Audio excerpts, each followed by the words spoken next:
Welcome to the Explainer. Today, we're going to talk about how simple human mistakes, miscommunication, bad ideas, arrogance, can spiral out of control and trigger these catastrophic events that literally change the world forever.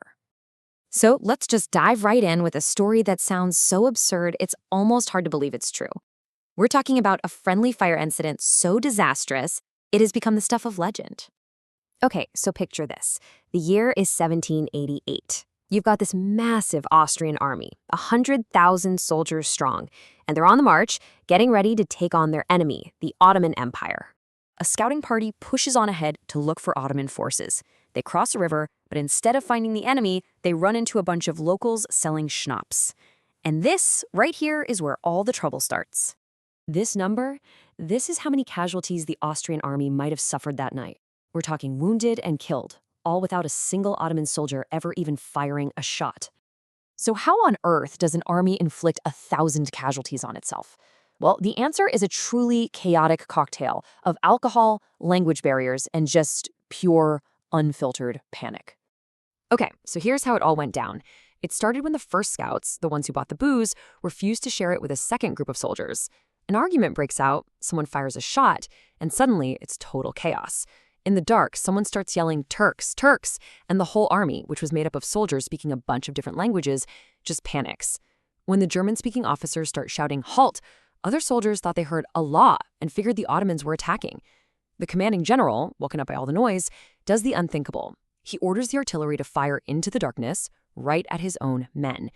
2 days later, the actual Ottoman army shows up to find the Austrians had already done their job for them. I mean, that battle is a perfect, if kind of crazy, example of our theme today, but it's really just the beginning. Let's take a look at our agenda and see what other kinds of blunders have completely reshaped history. We're going to look at some deadly ideas, a border drawn in a rush, and a general's fatal arrogance. Sometimes the most devastating mistakes, the ones with the highest body counts, they don't happen on a battlefield at all. They happen inside someone's head. So let's look at what happens when a single, very flawed idea is forced on millions of people. All right, let's jump over to the Soviet Union. For decades, the scientific world had understood Mendelian genetics, the basic science of how traits get passed down through genes. But this agricultural scientist, Trofim Lysenko, he just rejected all of it. He was pushing these bizarre, unproven theories, like the idea that plants of the same class would help each other grow instead of competing. Now, because his ideas lined up really nicely with communist ideology, he got Stalin's full support. And just like that, his pseudoscience became official state policy. And the crucial point here is, this wasn't just some boring academic debate. Lysenko forced farmers all across the country to use his methods, like planting seeds way too close together. His methods failed spectacularly. They caused these massive crop failures that led to famines that killed millions of people in the Soviet Union and later in China. And any scientist who dared to question him, they were imprisoned or worse. And we see a similarly tragic story of a deadly idea in 19th century South Africa. This one was sparked by the prophecy of a teenage girl named Nongwawuze. She claimed that ancestor spirits had told her that if the Xhosa people destroyed their own livelihoods, their cattle, and their crops, the spirits would rise up and drive out the British colonizers for good. And tragically, they believed her. They followed the prophecy. They killed an estimated 400,000 of their own cattle and completely destroyed their crops. But the prophecy failed. The ancestors didn't return. The result was just a horrific famine that killed around 40,000 people, completely shattering the Xhosa resistance and allowing the British to move in and seize even more land. All right, next up, a mistake that wasn't made with weapons or flawed ideas, but with a pen and a map. And it created one of the largest and most violent migrations in all of human history. So it's 1947. British rule in India is ending. A lawyer, Sir Cyril Radcliffe, is given this monumental task: draw the border that will partition the subcontinent into two brand new nations, India and Pakistan. The problem? The guy had literally never even been to India before. Now, what's really wild about this slide is the timeline. Radcliffe was given just 5 weeks to draw a line through hundreds of thousands of square miles of territory he knew nothing about, using outdated maps and census data. And get this, the final border wasn't even announced until 2 days after India and Pakistan declared independence. Can you imagine? For 2 full days, millions of people had no idea which country they were living in.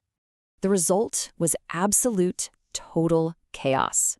The new line just cut right through homes, villages, and communities. It ignited fear and triggered this massive, frantic migration. Muslims fled towards Pakistan, while Hindus and Sikhs fled towards India.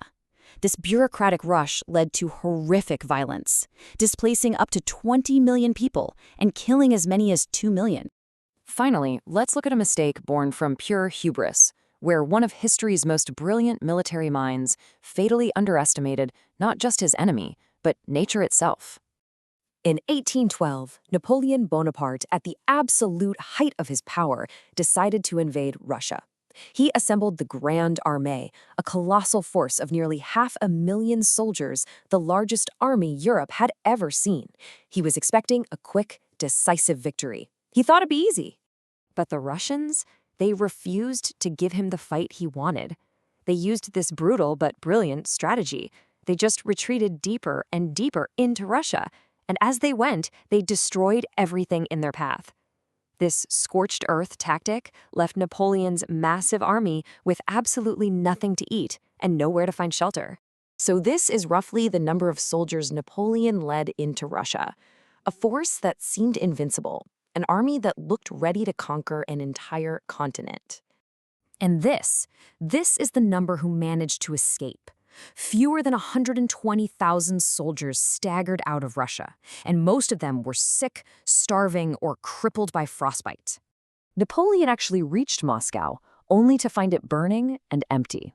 With no peace offer on the table and winter closing in, he was forced to retreat, all the way back along the same devastated path he came in on. The brutal Russian winter, General Winter as it came to be known, did the rest. This single arrogant miscalculation destroyed his army, shattered his image of invincibility, and marked the beginning of his downfall. So what's the common thread here? It's these few tragically human flaws that can trigger a catastrophic domino effect, a drunken argument in the dark, a politically convenient scientific theory, a hastily drawn line on a map, a general's boundless ego.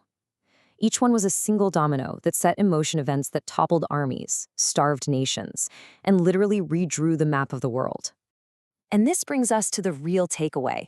History is a constant reminder that the consequences of our actions are often vastly greater than their causes.